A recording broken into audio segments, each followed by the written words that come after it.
upsetting to know what's happened to the food industry. It's horrible. Businesses want to make money. All the theory behind nutrition. What do you do with it? I think it is overcomplicated, but then I wouldn't have a job if it was less complicated.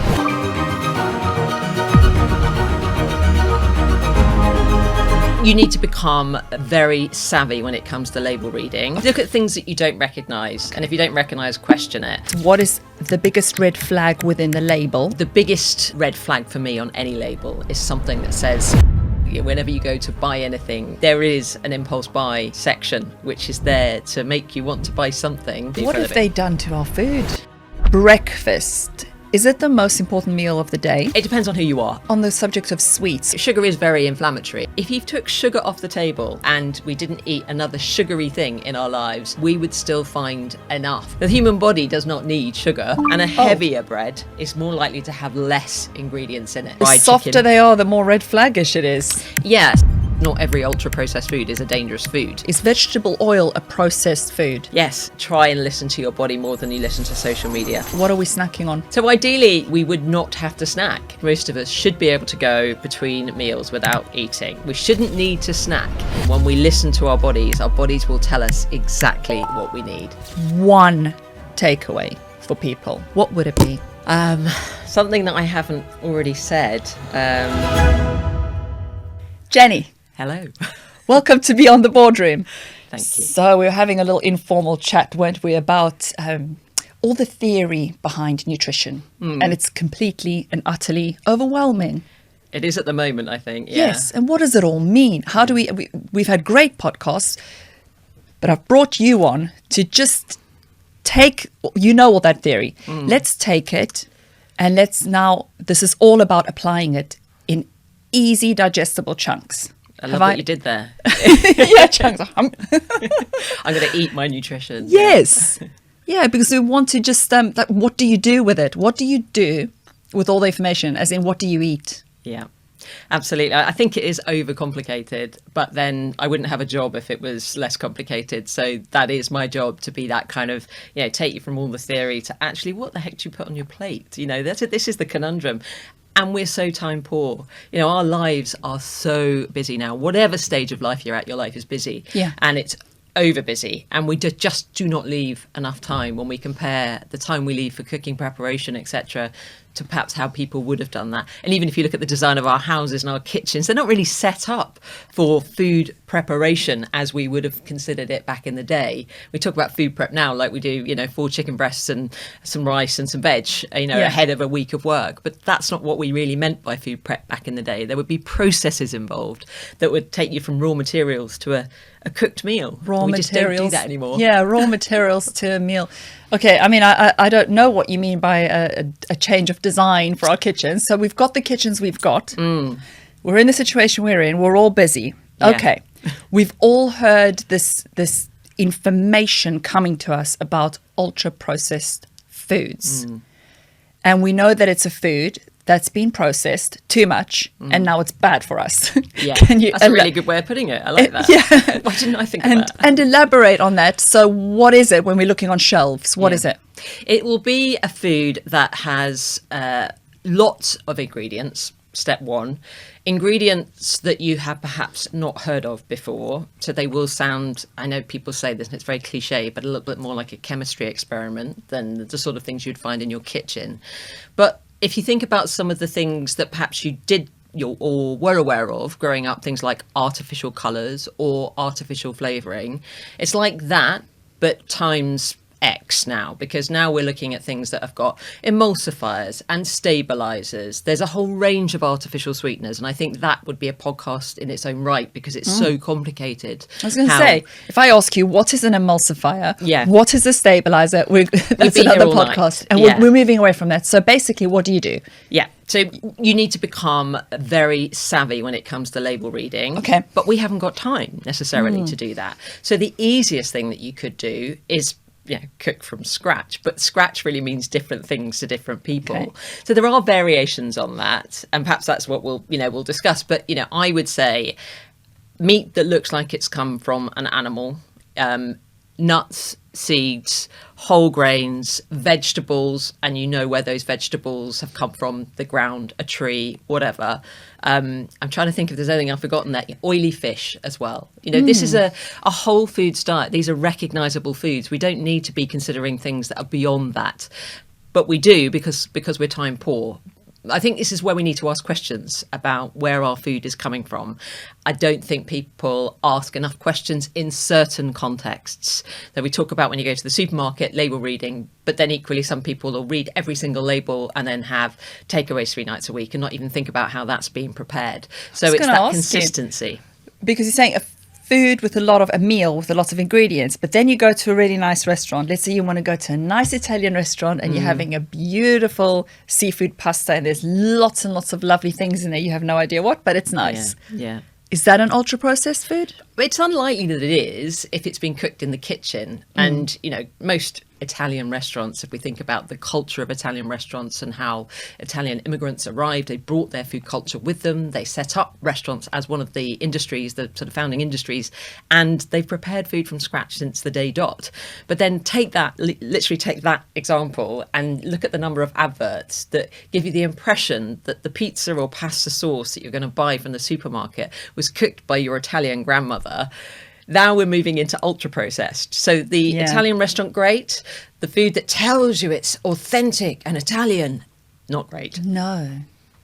And I'm in marketing and that upsets me a lot.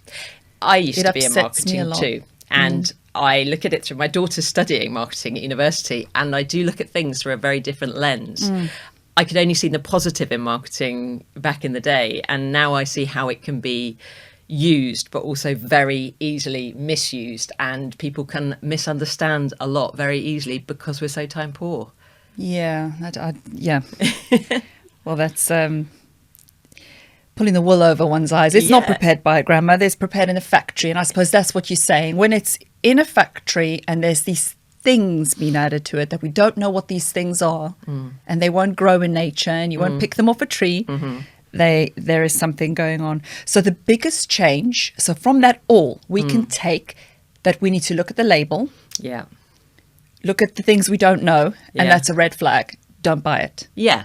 Look at things that you don't recognise. And if you don't recognise, question it. I mean, I find it harder as I get older because I have to take my glasses, my specs with me when I go shopping. So, you know, I'm that sort of standing in the supermarket holding it further and further away. Nice. But, you know, the reality is... Take a photo and then enlarge it. Well, there is that too. And you know, this happens to us because we are so... Well, I am particularly doing what I do, but so focused on trying to find better alternatives. And I'd love to, like anybody else, I think I'd love to have the time to cook from scratch. I write cookery books. I do cook from scratch, but I'm always trying to find, if I'm truly honest, hand on heart, I'm trying to find a quicker way because I understand that not everyone's going to be in the kitchen all day like I am some days. Yeah, my parents cook from scratch, and when my dad comes to visit me, he makes me spend the whole day with him in the kitchen, and he gets really frustrated. He's like, we need to make the stock, and then we need to do this, and then we need to... I was like, Dad, what a beautiful thing he does. I love it, but it's so time consuming. It is, yeah. But it is also an area, a time in your life where you do have connection. And my mum worked full time. I'm the youngest of 7 children. The kitchen was a galley kitchen. And I kid you not, I probably got the most steps in by trying to speak to my mum of an evening while she prepared an evening meal. And all you had to do was, she'd just say, I don't think she'd even say, you just automatically move as she reached for the ladle or the spoon or the knife or whatever, and it was just that immersive experience. I don't even know that I knew that I was learning how to cook, but the six out of the 7 of us, I would say, are very good cooks.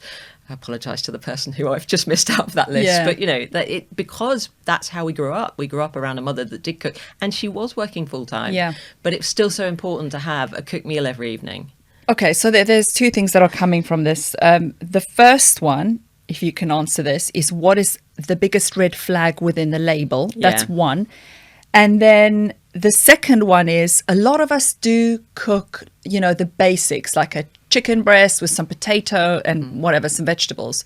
But we really fall down on the other things, the cereals, the whatever, the drinks that we might drink, snacks. So could you answer those 2? How do we prevent that? What's that red flag, and how do we prevent the other one? Yeah, sure. So probably the biggest sort of one area of, or one set of ingredients within the ultra processed kind of area. I'll rephrase that. The biggest red flag for me on any label is something that says emulsifier or stabilizer. Now, the unfortunate thing is it doesn't always call that out as an emulsifier or a stabilizer, so it's almost better to become aware of what they are. So they're gums generally, so guar gum, xanthan gum, etc., and emulsifiers. Now, the most amount of research has been done on CMC, carboxymethyl cellulose, and polysorbate 80, and those are ones that we should be aware of, and we should be looking on the labels of our food. But I think when it comes to foods that contain those, they are quite prevalent in our diet, and a lot of our kind of free from foods, for example, so you're free from dairy milks, and you're free from loaves, your gluten-free loaves, your gluten-free pizza bases, a lot of those will contain them. But even a lot of our dairy products will contain, like yogurts, for example, ice cream. So they're an area that I would look to, if you can, remove. That's really, really difficult. What do they do to you? Well, the research suggests that it affects the gut and the gut lining. And what we do know is that can create inflammation. And inflammation is at the root cause of everything that we know to be lifestyle related. So anything we can do to reduce inflammation is a good thing. And we know that a diet that's higher in antioxidants. So look, if you're someone that's like traveling loads with work and you're not in control of what you're eating, in terms of, you don't know whether you're going to be eating something with emulsifiers and stabilizers. It's sort of beyond your control. What you are in control of is what you eat in the other meals or whilst you're traveling. Then really up your antioxidants. Think about brightly colored fruits, vegetables. The color should come from the fruit or vegetable, not the packaging, because of course that's what, again, manufacturers have done a really good job of making a whole aisle of a supermarket look really bright and colourful, because we do eat with our eyes, but we don't need to be the allure doesn't need to be in the packaging. It needs to be in the natural colour of these foods. So that's what we should be looking for. Okay, so those are the red flags. And then when it comes to our cooking, and most of us are actually, almost a lot of us do cook, we think we're all, if you have to ask people, most people think they're generally quite healthy. And I would use the word generally. Yeah. It's the other stuff. It's all the snacks and everything. Yeah. Sweetened yogurts. Not the Greek yogurts. What else? Anything that you're going to have in between meals. But again, that says more about our culture and the way that we live our lives. We fair enough, people are going to snack. But if you look at, again, how, marketing is sort of, think about the impulse purchases and how whenever you go to buy anything, whether you're in a supermarket, whether you're buying a rail ticket, whether you're in, a shop somewhere, there is an impulse buy section which is there to make you want to buy something, and it's going to be a snack. It's ideally going to be nuts or fruit, but it's very rarely that. And if you stop at any service station in the UK, there will be, by every till that you go, you're going to check out, there'll be something that's there to We were just in Devon recently, and family, my mum-in-law came with. We were driving, we had to stop at the service station. And my husband was like, should we get a McDonald's? And I was like, no, we're not going to get a McDonald's. That's really, I don't want it. And I got frustrated because I already knew that I wasn't eating that healthy. I was on trainings, they were having a little trip, but I had to do training, and I knew that I had biscuits there, and I thought, oh no, not McDonald's, please. Then I looked around and I was like, well, what are the choices? Yeah. Greg's, McDonald's. Why isn't there a whole food, beautiful farm, I don't know, something? Yeah. Why? It's just not commercially viable. There's a really good services on the M25 that recently lost its Leon. Leon was probably the best alternative to a McDonald's. Yes, you had to pay more for it, but if you wanted that kind of, fast food fix on a journey, that was a great place to stop. And the fact that it's gone and it's been replaced by, actually I think it's a Pret-a-Manger, could be a Starbucks, I'm not sure, but that means the choices that were available are not now available. But it's just not there. The healthy choices are not there, and then you go in and there will be a Marks and Spencer, so thank goodness for that, and you might be able to get some berries which you haven't washed because you're not by a tap with the clean water. So you're eating all your chemicals, or your choice is some sandwich which is also ultra processed, or some chocolates or some crisps, or it's absolutely devastating. Why can't they give us a smoothie with some nice real fruit? And but I suppose the best thing you can do is buy a banana because you can peel that and eat it. Yeah, that's not a bad choice. Yeah, I mean, you what are else can you do? so limited. Some of the I do a lot of corporate well-being, and some of the companies I've worked with have people that are out on the road all the time. They work through the night, some of them, and the sorts of places that are going to be open for them to grab something whilst they're out, they're few and far between. And what's available is so shocking. I mean, it's very, very hard for me to advise anybody on what they should be doing when they're in when they have those fewer choices to make from, it's very hard. So it's very I totally hard. get that. Travel with food maybe was something someone else said, which was quite good advice. Okay, so breakfast. Is it the most important meal of the day? And if it is, what shouldn't we be eating? I'm rephrasing the question that I was originally going to ask based on what you're saying. Yeah. So it depends on who you are. Like, I do a lot of content creation, a lot of social media, and I do understand that people don't like nuance, but I'm afraid it exists. Okay. For some people, breakfast is absolutely their best meal. Hands up. That's my favourite meal of the day. I almost live for my breakfast, but I am a morning person. If you look at chronotypes, and this is where we look at what's going on with the sort of hormone levels in your body, I am such a lark. I get up early in the morning, and quite frankly, I am ready to go to bed nice and early in the evening too. Okay. However, if you're more of an owl, you're probably not a breakfast person. You're probably somebody, but you do need to plan for when you get hungry, but you're probably somebody that benefits more from a brunch. But I would say that first meal of the day is really important, and it does need to be a really balanced meal. And again, we have had, I think, a lot of messaging over the years about what a good breakfast looks like. But you only need to travel to somewhere in the Middle East or somewhere in South America, or go to Japan, and you get to see a very different version of what breakfast looks like. And breakfast in a lot of countries is not a different meal from any of your other meals. It is what we might consider here in the UK to be more suitable for a lunch or an evening meal. Yes, I noticed that. Yeah, when you say, you have to eat protein with your breakfast, and, yes, you might have the bacon, which bacon is not ultra processed, really bad for you. And then, you think, but we're eating dinner for breakfast. It is a strange... Yeah, and there should be no problem with that. And I think, again, this is about a mindset change, where if you have travelled and you have seen that, you understand that if somebody says to you when you're having a bowl of cornflakes every morning, you've got to get your protein in, that's a big step change for you. It's a big step. Where are you going to get your protein? You probably think, maybe the milk, where am I going to get my protein when I'm having cornflakes for breakfast? But if someone says to you, like, you're already having 2 eggs for breakfast, you need to get more protein. That's a really easy step up, Add another egg in there. And if you want a bit more fibre, put some avocado. If you want to add a bit more fibre, change your white toast to your whole grain sourdough or something like that. It's a very easy change in mindset for the person that's already, thinking of their breakfast more like a lunch or an evening meal. But breakfast is so nice, like bacon and eggs and beans and nice toast. You got to, and but so is yogurt with berries and.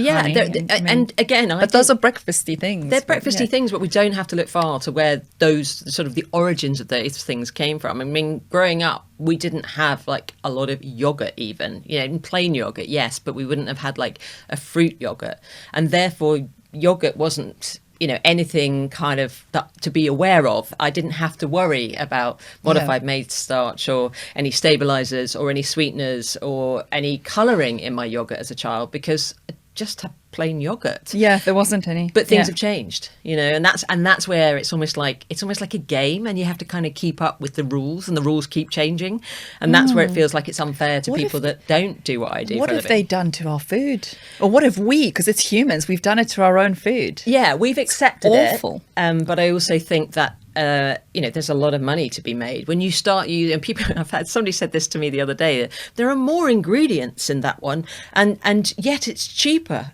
Or there are fewer ingredients. I think it was. I was comparing crisps. Yes. I was comparing a baked crisp, which ostensibly is healthier. It tells you it is on the pack. Versus an olive oil crisp. Well, I don't eat crisps that often, but if I'm going to eat them, I probably eat the olive oil ones. Olive oil crisps. Yeah. Well, because, fewer ingredients. Yes, but that's so much more expensive. But it's the point that the ingredients are expensive when they're real ingredients. So it's when you put all of the additives in, they're a lot cheaper. Additives are cheap. And they give the food longevity, they give the food shelf life. And that's what people really want. They want to be able to, come back in a year's time. And don't worry if those baked crisps haven't sold, because they'll still be in date. We can still make money on that. So think about that, sitting of years, old crisps. Things that you come back to a year later and they still look the same. They're probably not for you. Yeah, same with bread when it lasts a little bit too long. I think in the States it lasts for a very long time, doesn't it? Yeah, and again, you have to look only across the Atlantic to find that there is there are some interesting ingredients that have been added to bread over the course of time, and sugar being one of them. And if you go to the US and you ask for rye bread, for example, it doesn't look and taste anything like the rye bread that I know I've had. I've married a half German.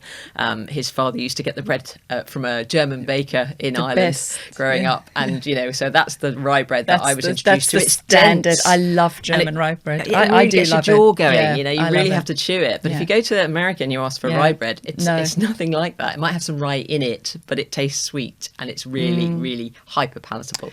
On the subject of sweets, so we spoke about ultra-processed foods. We understand that they cause inflammation. They are really dangerous. And then you've got sugar as well. And there are things out there that say sugar causes cancer, okay, or inflammation. Does it cause any cancer or inflammation? I'm not sure. So which one's almost the worst one? Is it sugar or is it... I think you can sort of say it's it's very simplified, but I'm doing nuance. it because I find it on the internet. When I was researching for this podcast, I was saying, what are people asking? What are the things that I see? What pops up? We're looking at this. The team are picking out the things that the everyday person is asking. Yeah. And there are things like that. Sugar causes cancer. Don't eat sugar. It will give you cancer. Yeah. That's what you see. You do see that. And you see the same about ultra-processed foods. And I should say, in their defense, not every ultra-processed food is a dangerous food. Anything that contains some ultra-processed ingredients isn't necessarily a bad food. And you can think of examples, people talk about, obviously, if you're thinking about a budget as well, you've got to be careful, because you could be too exclusive with this. I'm going to eat ultra processed free, and that's not accessible to the mainstream, and that's a worry for me, because healthy eating, it should be accessible. We all admit that it's not entirely, but I think it's really important to think about whether, again, nuance, ultra processed foods that are the worst culprits, the one that contain the greatest number of additives, and the ones that are hyper palatable. And this is, if you think about, I had one of my first ever clients came to me, and he was on a typical Western diet, and I sent him away with a diet plan, and he came back 2 weeks later, and he said to me, my jaw hurts. It hurts from chewing. And I had a moment of, and this is before we even talked about ultra processed food. So this is a moment of realization where I just think, this guy wasn't even chewing his food before. He was, everything he was eating, whether soft it's sort of burger and buns or burgers or, soft cooked chicken or fried chicken. The softer they are, the more red flaggish it is. Yeah, so the more hyper palatable, and that's one of the issues with ultra processed foods that we want to be aware of, is that they're very easy to eat more of them. And there can be, not for everyone, but there can be an addictive quality to them. Yes. And I think that's what, again, some people are more prone to this than others. So we shouldn't, tar everyone and every food with the same brush. We should say, if you are somebody that when you eat, say 2 biscuits, you can't stop at 2 biscuits and you want to eat 5, maybe the whole packet, some people I've come across, then, that's possibly an issue for you, but it's not necessarily an issue for everybody. But you could say the same about sugar. Now, sugar is very inflammatory. And I think for years, we had the wool pulled over our eyes as a population, because we thought for years that fat was the culprit, and we recognised that yes, there are some bad fats, and we do need to be careful not to consume too many trans fats, and not a diet too high in saturated fats. But there's some good quality saturated fats, there's some good quality unsaturated fats, there are some good quality omega-3 fatty acids, and we do need all of those in our diet. We do need those to survive. Sugar, we'll find it. If you took sugar off the table and we didn't eat another sugary thing in our lives, we would still find enough sugar, if you like, nature sugar. What did people do before we discovered the sugar cane? Well, people, ate honey and they ate fruit. The human body does not need sugar, so we would be fine without it. We'd be perfectly fine without ultra-processed foods, but both exist in our modern diet, and we just have to make better decisions according to what our body does and how our body reacts to both. That's what I would say. And then you realise when you look at sugar, like the white granules, how processed that is, because I had the privilege of tasting real raw sugarcane as a kid and sucking it. And, it's delicious. Looks nothing like or tastes like sugar. Yeah. And that is the most refined form. And if you look at any brown sugar will have some element of it will be slightly more, I'm not saying it's nutritious, slightly more nutritious, because it will have minerals left in it, like, molasses. If you think of molasses, that dark, treacly syrup, that's actually a source of chromium and iron, but we don't want to be eating spoonfuls of it. But if you were going to put any sort of syrup in something, maybe that would be a better choice. So it is sadly nuanced. Okay. Before I move on, we'll go back to the breakfast, lunch and dinner. So just to help everyone, breakfast, lunch, dinner and snack. Before we go there, you mentioned oil. We've heard that olive oil is great, but then you've got to be careful because some are just for drizzling. And if you use it for roasting, that becomes cancerous because you can't use it at such high temperatures. But then there's all these... I disagree with, actually. I think you can use olive oil. It's self-protecting, if you like. The levels of polyphenols in it are protective. So I would say you can cook with olive oil, and I would be perfectly happy to do so. It's not a sustainable way for us to eat as a population. There are too many of us and too few olive trees. We do need to be aware of that and consider that. Then we also need to think about, olive oil has been here since the Roman times. Again, there were far fewer of us on the earth at that point. So we just need to be aware that we do need to seek other sources of oil. We can't all eat olive oil. Yeah, on the oil though. So there's olive oil. There's all kinds of, there's rapeseed oil, there's sesame oil, there's all these oils, and then there's vegetable oil. Is vegetable oil a processed food? Yes, anything that's been super refined like that, we shouldn't be consuming, from an inflammation perspective.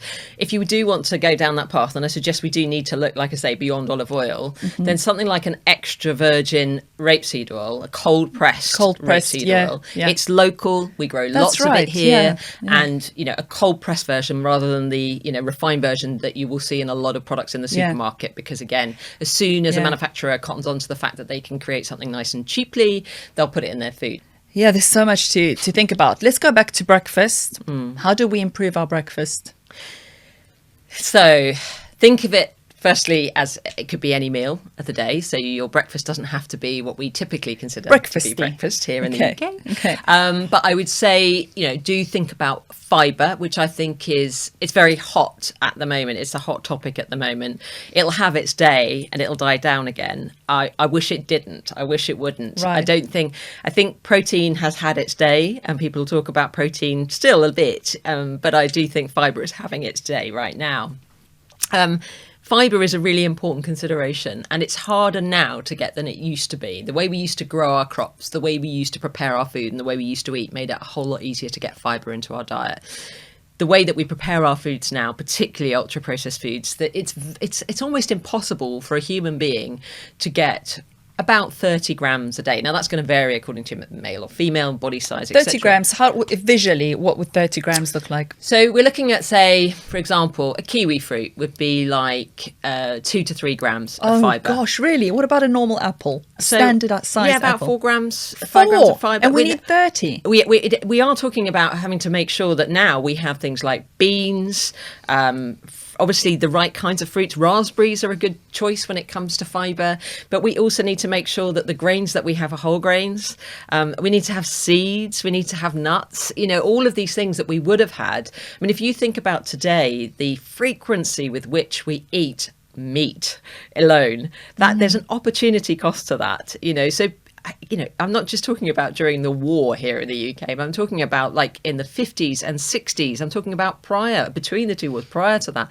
People couldn't afford to eat the amount of meat that we eat today, the way we produce it, etc. So what did they eat instead? Well, there were a lot of pulses. Pulses are cheap. They're a source of protein and they're a source of carbohydrate as well. Yep.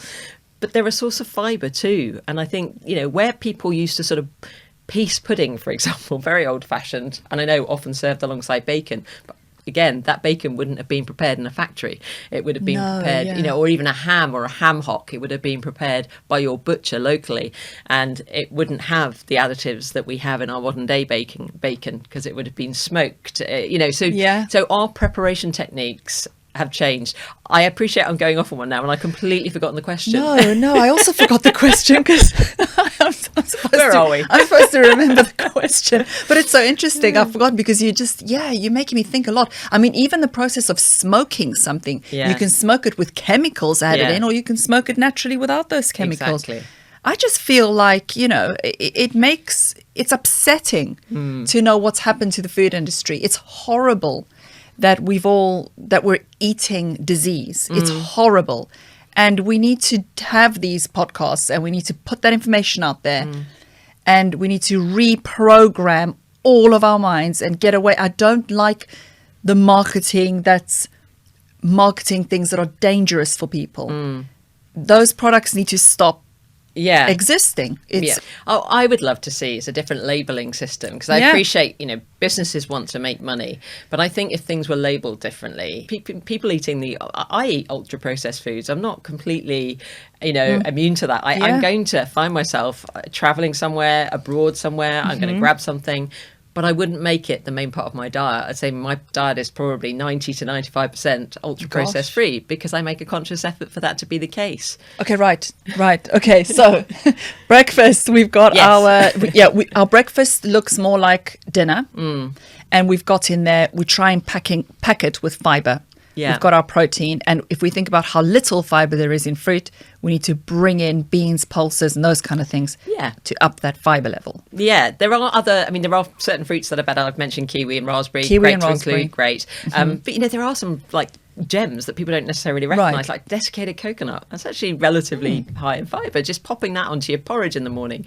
I also have How do you buy that, in a can? Desiccated, dried. Yeah, the dried one. Yeah, and what about the liquid one? You put that into curries? Coconut milk. Yeah, you can get that. I mean, that's not going to have as much. But the desiccated. So this is the the actual meat of a coconut that's been powdery. dried. It looks like it can be that, or you can have the toasted, the bits, pieces that have been toasted. So there's even more flavour from those, and those are delicious on again yogurt. So you can make a savoury version of yogurt. You can make a sweet version. I think I sort of split or divided people the other day, because I suggested putting yogurt on toast, which is something I started doing at university, and it's very Middle Eastern, but it's a really good combination, especially if you've got whole grain toast. And I use chia seeds quite a lot, which I know people talk a lot. Again, they're having their day. But if you want to make a jam and you don't want to have a sugary jam, just get a little bit of fruit and some chia seeds, and you just boil the fruit down till it's reduced. Add the chia seeds, and it thickens up beautifully. Yes, and you've got a great combination of the sweetness, the natural carbohydrates, and the fibre and the protein from the chia seeds, plus the yogurt. Good slice of toast. That's a great breakfast. You're making me hungry. Okay, we've had our breakfast. We go to work. What are we snacking on? So ideally, we would not have to snack. Again, our bodies tend to do better when we don't. Now, there are differences between hyperactive, very busy people. People that are very active will require more frequent meals. And especially, I've worked with a lot of athletes. That's how I got into nutrition, is through sport. So I totally get that you need to prepare for and you need to recover afterwards. So there are going to be different rules for different people. But by and large, most of us should be able to go between meals without eating. We shouldn't need to snack. And again, I talk a lot. I have a degree in geography as well, and I talk a lot about place, because I think it's really important to look at other places. And I don't think the UK necessarily gets this part right. We're brilliant at some things. We're amazing at sarcasm, and we're world leaders at irony. But I don't think our food culture has been the best. And I do think when we look to other nations, we can learn a lot. We don't have to look very far. I always think about the Scandinavians and, how much more healthy they seem to be, despite the fact that they don't get enough sun when it comes to omega-3 and vitamin D status, because they actually consume the oily fish that's in the waters around them. We're a tiny island. We're surrounded by water, and so many of us don't eat any fish, and most of us don't eat any oily fish. So my husband, I'm married to a Brit, and he said that actually growing up they used to eat more fish than they do now for breakfast. And there's another one which is kind of a yellow one. I don't know the name. Kippers. Kippers. Yes. So that was more of a breakfast, right? Yeah. Yes, exactly. So why did that go out of fashion? I don't have no idea. There's all sorts of things. We used to eat nose to tail. We used to eat the whole animal. You know, I only have to spend time with my 85-year-old mother to see her eating, you know, tripe and ox tongue, and you know, that may offend some people, and I'm sorry if it does. But the reality is, if you're going to, some people are going to eat beef and they're going to eat steak, but they're not going to think about what happened to the rest of the animal. The rest of the animal is only going to go to waste. So should we not go back to those practices? I know, and you know, someone like my dad, also very, very traditional. He'll boil. It is the whole animal, and to some it might be freaky, but yes, there's zero waste. Absolutely zero waste. Yeah, and that is where we've become removed. You know, I know there have been times when, you know, famous TV chefs have taken children to farms, and you know, had a lot of negative press where they've shown children actually what happens and how it happens. But quite frankly, I'm for children understanding where their food comes from. Otherwise, it just gets delivered to them on the table. They have no connection with it. They have no relationship with it.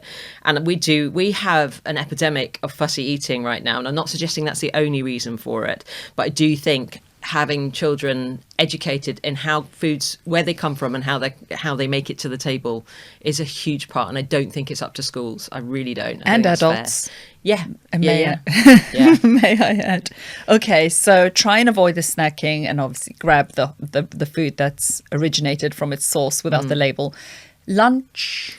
What could we go for? Good question. So again, you know, our typical meal deal throws us off the scent. If we think that's an actual meal and that's going to keep us going, you know, some people are having lunch at 12 and they're not going to get home till 8. Yeah.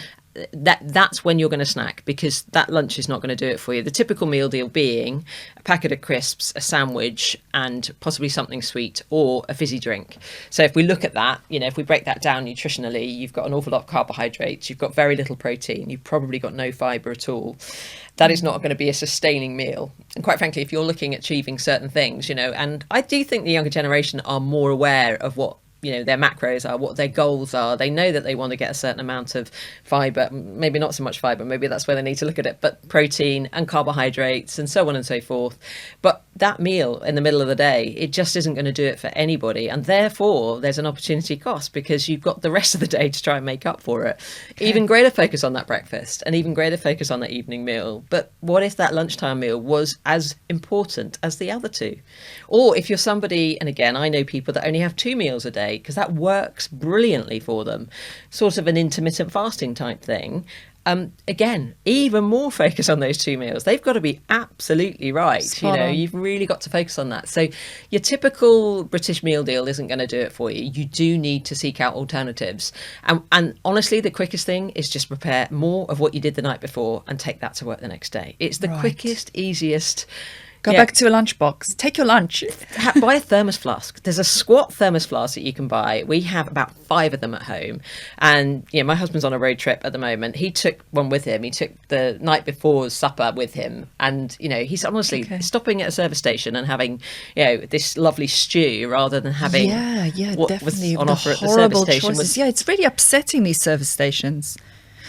It is. It's just, it upsets me. Okay, so you think about preparing and you take your lunch with you because you won't be able to cook, and whatever you grab, you're limited. So there are going to be better choices at work as well. The people will have like what? So again, what? I would prioritize protein at lunchtime, because if you eat too many carbohydrates, you're going to get very sleepy. So I would think about going to whatever is around you. Mm-hmm. Is there a bean soup that you can choose? Is there some falafel? Is there some hummus? Some people are absolutely... They've not got time to go and seek out something, but they can go and get some hummus and like a carrot even, or like some apple wedges. What about like a chicken salad from Gale's? Great. Perfect. Really? I thought you were going to go, no. Oh, no. Places like that, they are doing, but that is going to cost you at least it is going to right? cost you, yeah. And most places are going to charge you something like that. And Marks and Spencer's or whatever, Sainsbury's, a chicken salad. Yeah, chicken salad would be a better option, but for most people, that's not going to give them even enough. And again, there's a mental element to this, because you sort of, if you've grown up with a sandwich and a packet of crisps in your lunchbox, you sort of think of that as lunch. So you have to change the way you look at it. But certainly, prioritize protein at lunchtime. Make sure that you've got some vegetables in there. Don't stress too much, but don't think of it as a sort of cheap meal. I think of it as an important meal. Give it its due credit. Important meal. Yeah. Give it's it as important credit. as breakfast and it's kind of like meal. Dismissed lunch. It's not really given value to that extent. And we don't even, do you know, it was 2021, I think it was, that in France, they finally scrapped the law that made it illegal to eat at your desk. So up until 2021, really? The only reason they scrapped the law was because of COVID. So if you think about the French eating culture, they've always made time for lunch. You leave regardless. One of my brother-in-laws, he lives in France. He's a painter and decorator.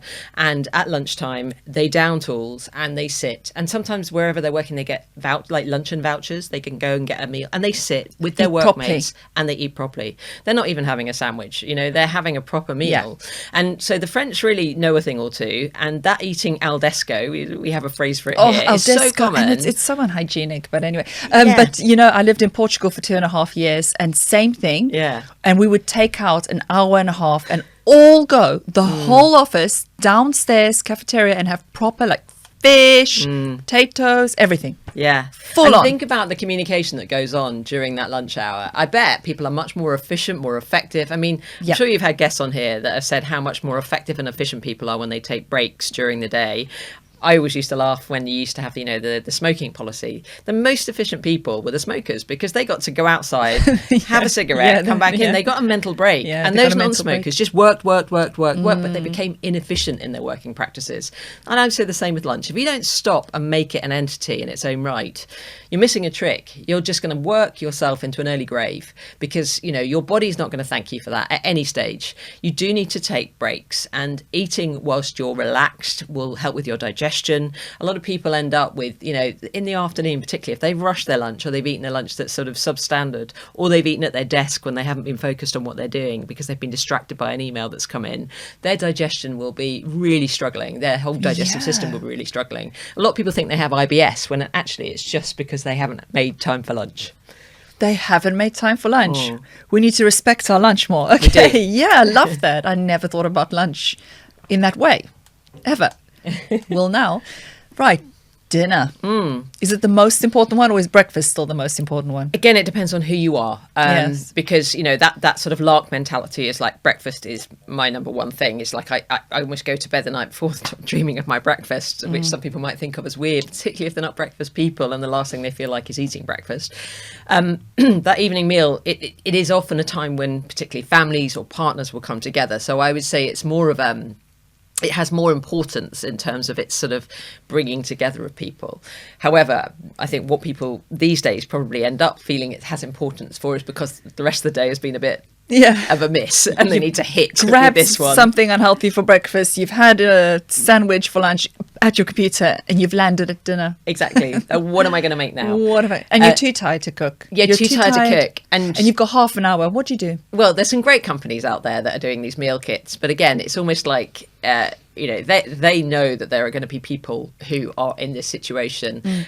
I see where I live, I see a lot of those boxes out on recycling day. So I know a lot of people, you know, that work or they've got family or both, and they use those kits, meal kits, where they're making it, you know, according to a recipe.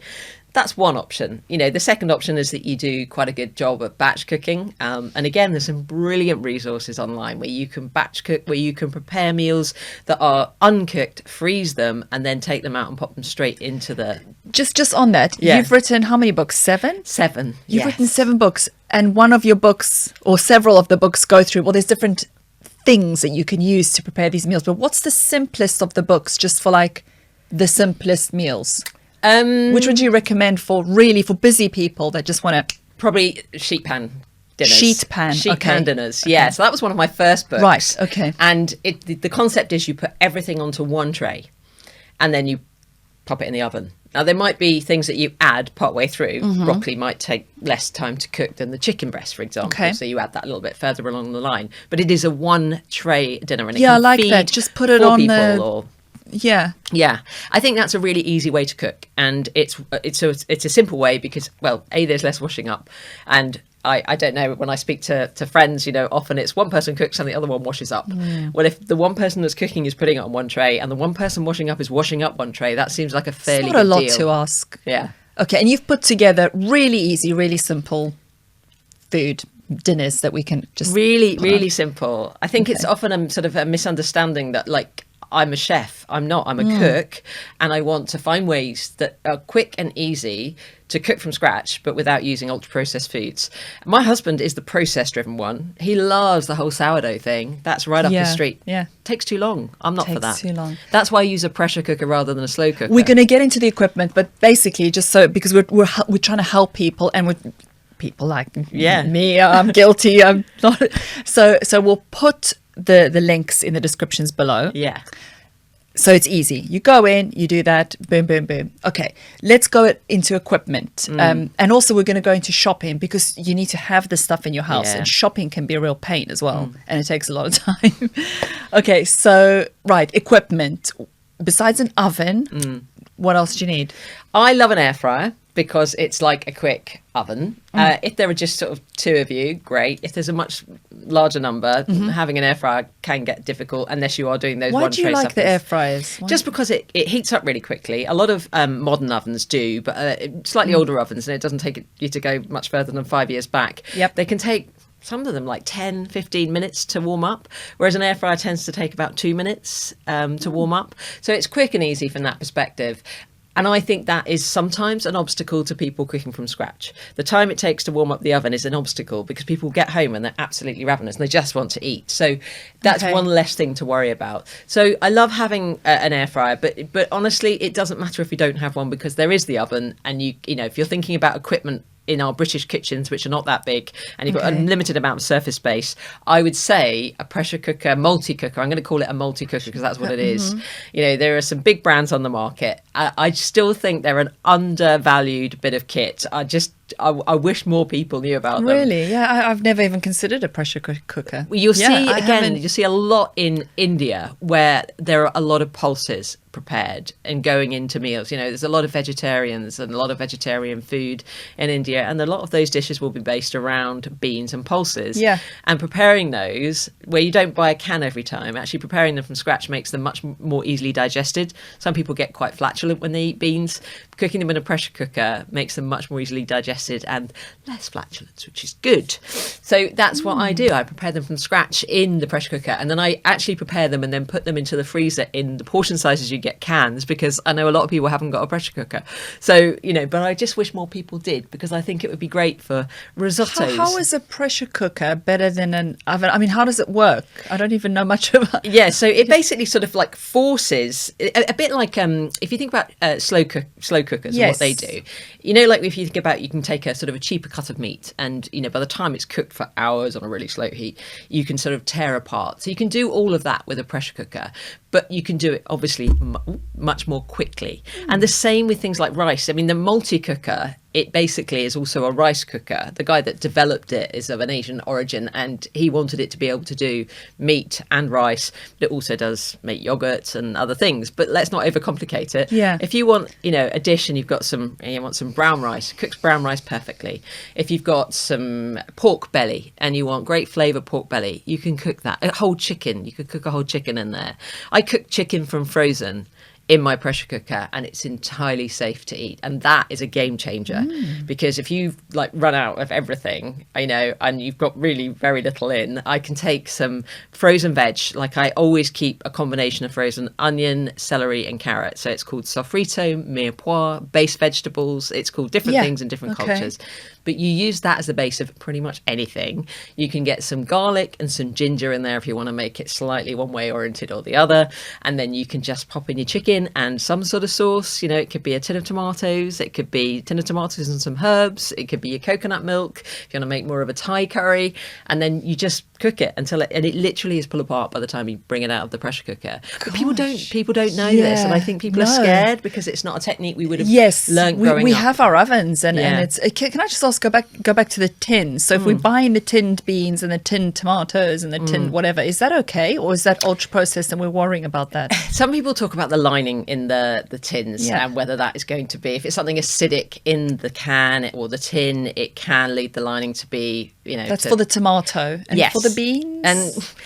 again, I would say, you know, my reason for cooking the beans is because it helps me to digest them. It helps our whole family to digest them. They're lower in what we call phytates, which are the anti-nutrients. So basically buy it in a packet. I think so. But We're like, I going totally back. get that people aren't going to have time to prepare their beans. And I don't want that to be a reason that people don't eat beans. So if you need to buy cans, buy cans. So how many times a week should you be eating beans?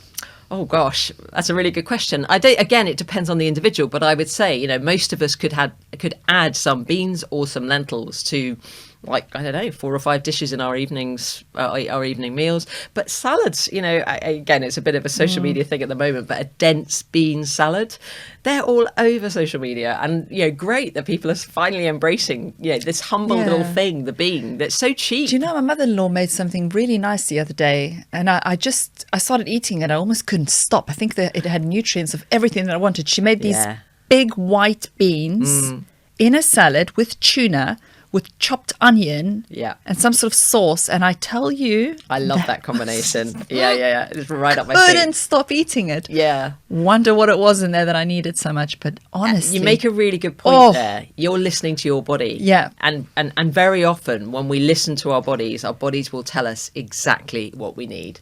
You know, I know a lot of women will say at a certain time, you know, in their cycle, they will crave certain foods more. There's a good reason for that. And we probably know what that is, but you know, I certainly understand that we listen, I think, more to social media than we listen to our bodies these days. And I really urge people to just tune into your own body, because your body will tell you a huge amount, and the food that we then subsequently put in is the message back to our body. I got you, kid. I understand what you're saying, you know, thanks, you know. So it is a two-way process, and we do need to listen. You were speaking about Scandinavians as well. So I'm Polish, and we just, you know, across the body of water, the Swedes eat a lot of herring, and we as Polish people also eat a lot of herring, and we also, Polish women eat herring when pregnant. Now we say don't eat raw fish, but throughout all my pregnancies, I could not stop eating herring. Really important for brain development as a baby. So much herring, And people, again, I think we're in this country, we're taught to supplement, and we're taught particularly to supplement folic acid, so B9, but omega-3 is hugely important for the development of a baby's brain. So all pregnant women should be supplementing. I craved that like there was no tomorrow. You probably got very brainy children. They actually are. There you go, herring. That's it. That's the key. It was the food. But yeah, I just remember that kind of the feeling of I just couldn't get enough. Yeah. So I mean, the main takeaways here are that we buy whole, we plan ahead, we strip it down to the most essential things.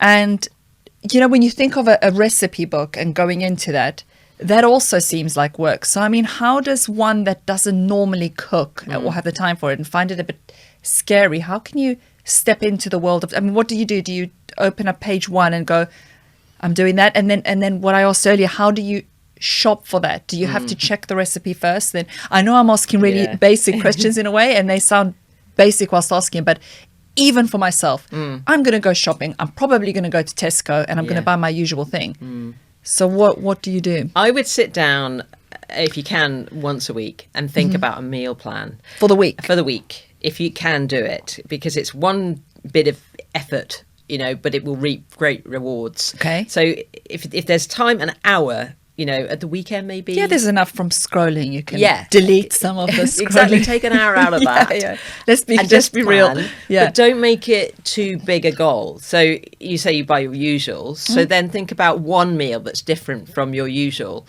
I mean, actually, again, growing up, we had about a 3-week rotation. So mum would do this, you know, if it was Tuesday week 3, it was always going to be spag bowl. And if it was Thursday week 2, it was always going to be stew, you know. So we kind of knew by what day it was. That's obviously not the case in our house, but I know it works for a lot of people.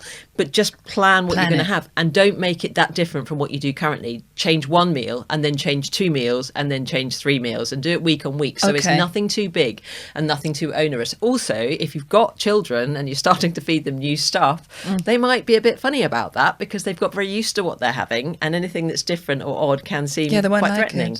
I try and sneak in liver into their spaghetti bolognese. Clever, I like that. Is there liver in this?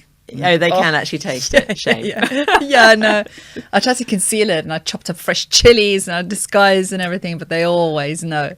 Yeah, I know a Yeah. lot of people put, and you know, I've done it, but I don't tend to do it as a standard, but they put lentils, brown lentils into their, either their chili, into their mincemeat.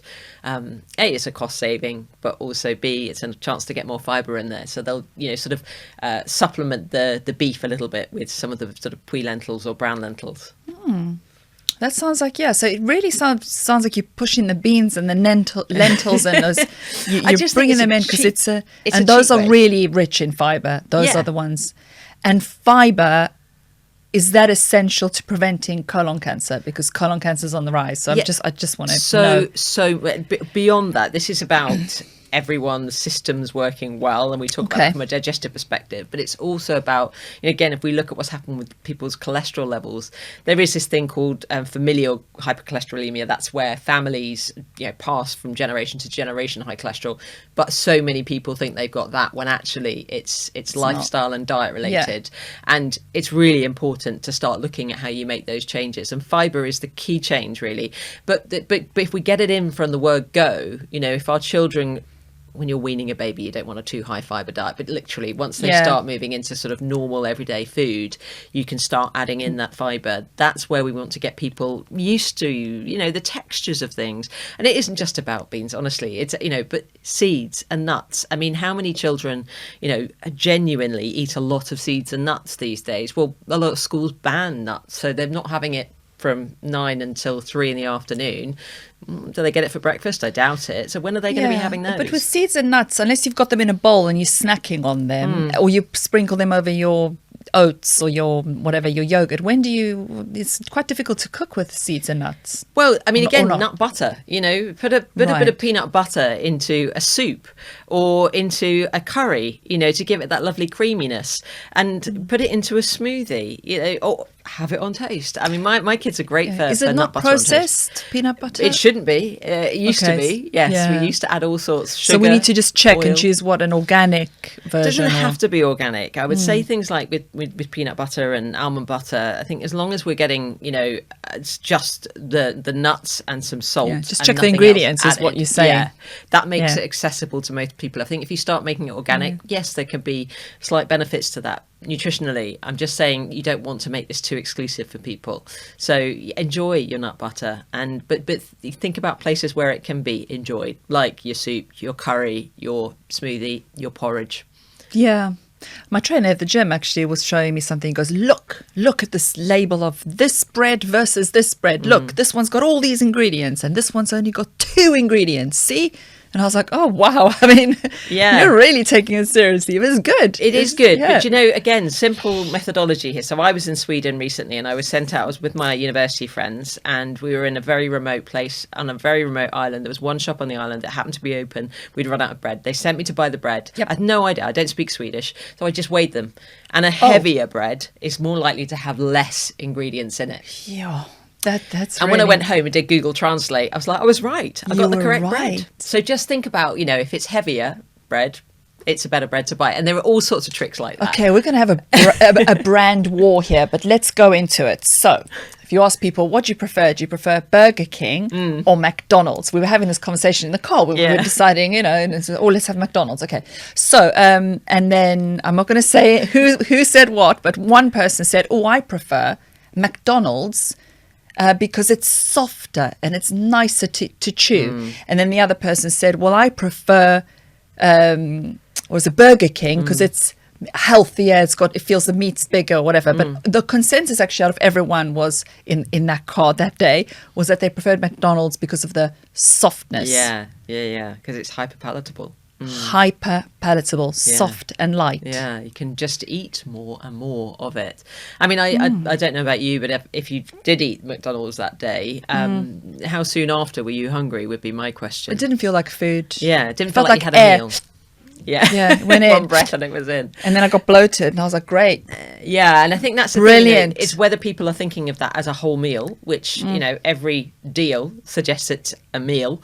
Every way that it's advertised suggests it is an entire meal. But I wouldn't see that as a meal. I would see that it's as more so like a snack. flat and small that you could crumble it up into a little ball like that. How is that food? Yeah. No, but but I didn't want to be the party pooper. Yeah, of course. You know, it was a long drive. Everyone wanted it. Yeah. Yeah. You know, they're all saying how wonderful it is and it's soft and nice. And I was like, oh.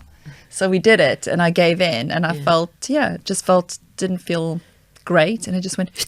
The difficulty in that situation, though, is if you had said something different, I want to do this or I want to do that, sometimes that can make you feel more anxious. It's all about weighing it up. You don't want to be worried about... literally the last time, I can't remember the last time I've had it, or the kids really. It's like, it's not an often thing. It was a treat, which I don't... And I think that's the wonderful thing. You know, I see a lot of black and white in nutrition, and I don't like it.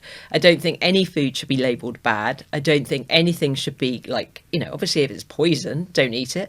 But if it's something that is going to, if you eat loads of it, harm you, it's okay to have not very much of it. Yeah. You know, just... let's be sensible about this. Let's not kind of lose our minds over all food has to be organic. All food has to be ultra processed free. All food has to be good food. It doesn't. No, I know. And it was nice, you know, it was a good atmosphere and everyone was in a good mood and all that sort of thing. And we were able to get the food in the car and just carry on the drive and everything. But it was so frustrating that there wasn't another option.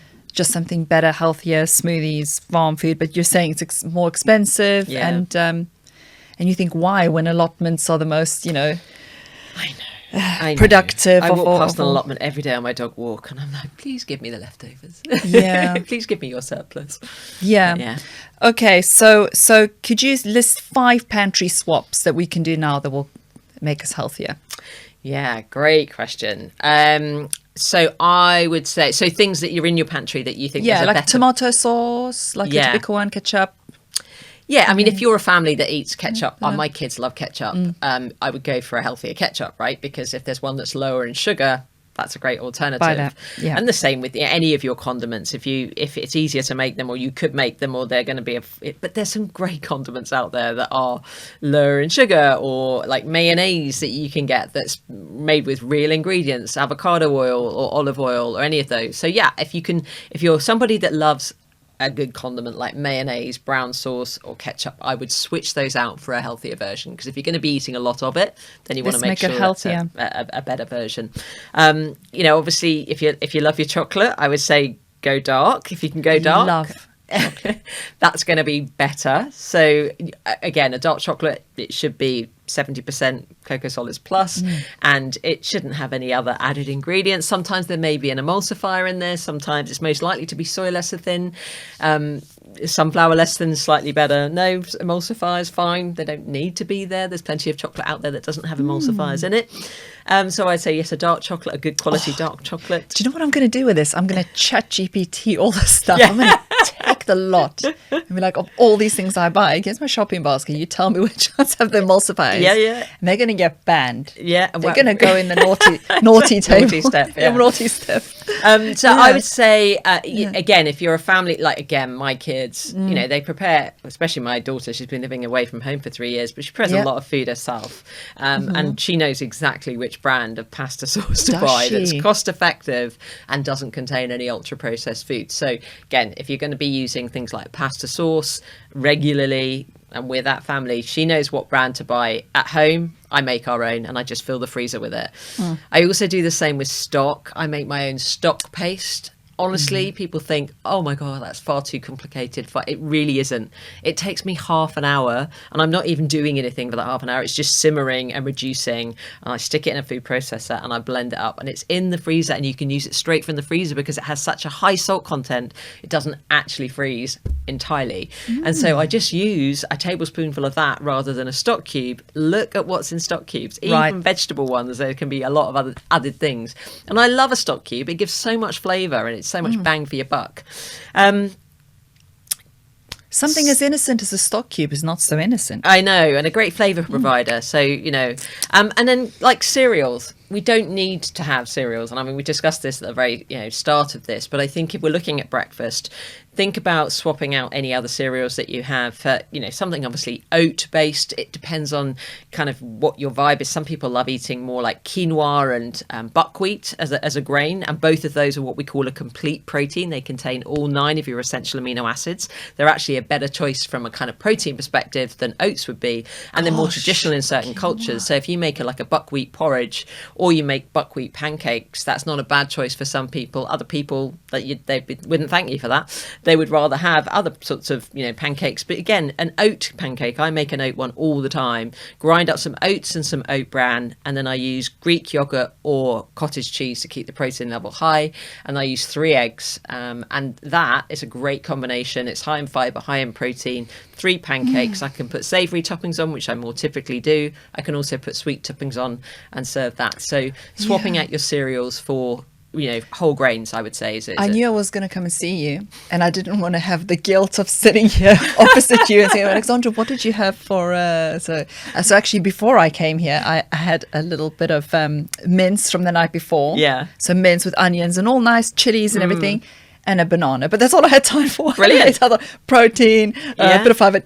Yeah, absolutely. Yeah. And that's what you had time for, and you made time for that because you knew you wanted to eat before you did a podcast. Yes. That's about prioritizing. If you just sat here and your blood sugar was low, you'd be perfectly fine because your adrenaline would be flowing. But at some point, this is going to take its toll on your body. And how many of us do that in the workplace? I know I did it when I was in a corporate role. Yeah. The vending machine was my friend. Sad, but true. I'm glad I stopped. Yeah. Gut health. What's we talked about fiber, so that's the main thing. What else?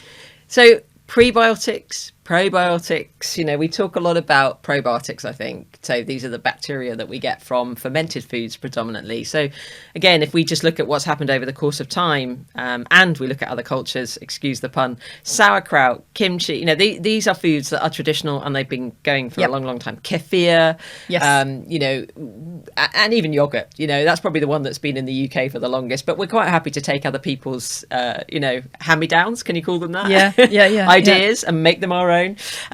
So any of those foods that have been naturally fermented, and again, so my husband's of Germanic origin, and he had sauerkraut growing up, but when I actually made sauerkraut, it was a whole different ball game because mine was fermented, whereas the one he'd been able to buy in a supermarket growing up wasn't. It was a long life version. So it had been, there was vinegar in there and there was a bit of sugar in there, and actually it wasn't sort of as acidic. And but fermented foods we get some probiotics from.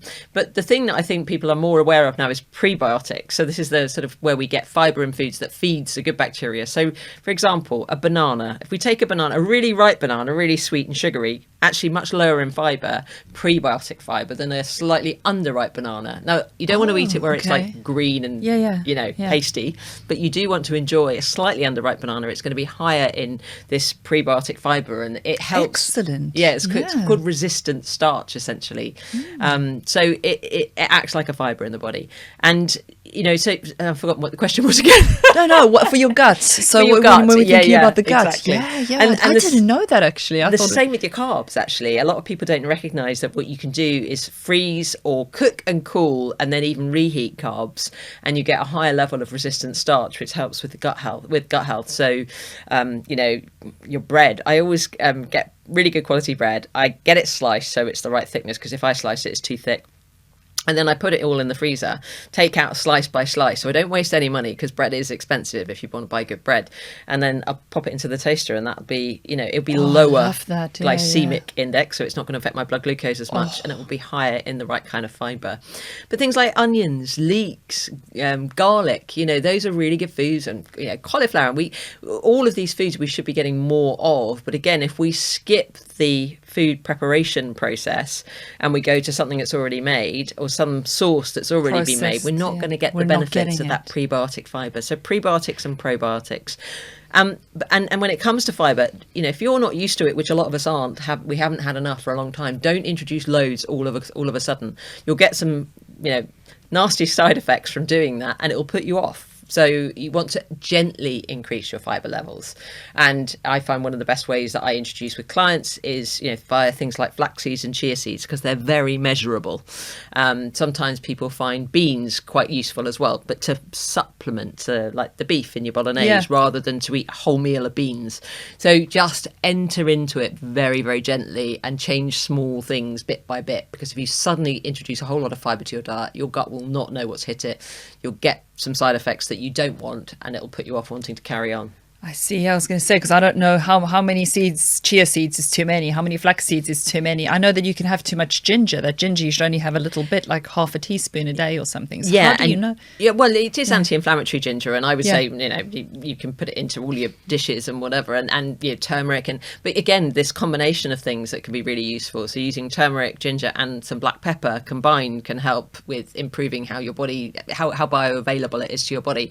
So again, just these little tidbits of information. Like I made this morning, I did some dark chocolate, like little melted dark chocolate puddles, and I just pushed in some freeze-dried strawberries, because the anthocyanins in the strawberries work synergistically with the flavonoids in the dark chocolate, so you get a better outcome, better for gut health, better for... So those romantic images where you've got the strawberry and they dip it in chocolate and give it to You're actually really helping. But these little things can really help you, make decisions. Like when you're thinking about, should I have this or that? And I quite fancy both. Well, I'll have that one because that one's going to give me a better outcome.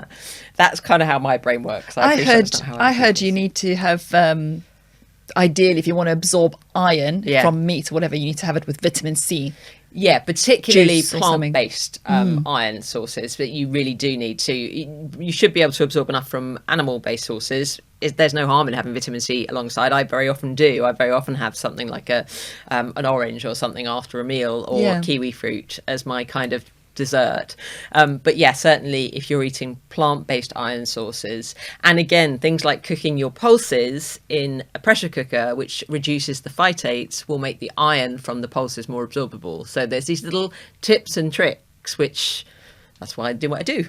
I think what we need to do is a follow-up on this, and we need to go into a kitchen, come to my kitchen, I come to your kitchen, whatever kitchen, a kitchen, and a whole bunch of food, and then just look at the food and prepare something. I mean, just like almost like what's going on up visually. here. We'll do like a little follow-up possibly just to help us, because it's getting absorbed, but it's like I want to get into a kitchen now and have a look, and I'm definitely testing the labels and putting them into ChatGPT. This is not going to get very analytical. Yeah, it's your next project. yes, the next project. But a final question, and I'm going to make it a difficult one. One takeaway for people. One thing that if you could impart to them, to give people watching, one thing that's going to help them, guidance, what would it be? Oh, that's a good one. Something that I haven't already said. That's a very good question.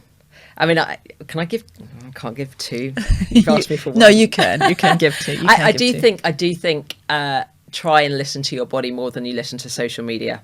I think that's a key takeaway, because I think we can get so distracted by the messaging that we see online, and we can start to overthink nutrition, and our body tells us much more than social media will ever tell us. If you're sleeping well, if you've got energy, if your digestive system is working well, you're not constipated, if you've got good skin and your hair is growing brilliantly and your nails are nice and strong, great. If any of those things aren't working well, if you're struggling to get pregnant, if you're finding your moods are up and down, if you find that your blood glucose is dropping regularly throughout the day, think about what you need to do to address that. But I would urge people to listen to their body more than they listen to social media. And I think the second thing is get label reading. You may be surprised by what you find. I think if you're only coming into this as a newbie, as someone that's not really thought about this before, or has thought about it but not really known what to do about it, I would look for emulsifiers and stabilizers on most products. And I wouldn't say be black and white about it. You don't have to cut them all out, but just be aware if your diet consists of a lot of products that contain those, have a think about where you might want to make some changes. Those would be my two. Yeah, for me it's like a relationship, it's a breakup. It is a breakup. I don't go back, I'm going to break up with the emulsifiers and the stabilizers. I think that's the tough thing. We all have to eat, and we do need to make some decisions that are right for us. And if as mothers as well, that are right for our children, or our partners probably as well. We do have concerns for other people. That does tend to be part and parcel of, certainly I feel that way, I'm sure others do too.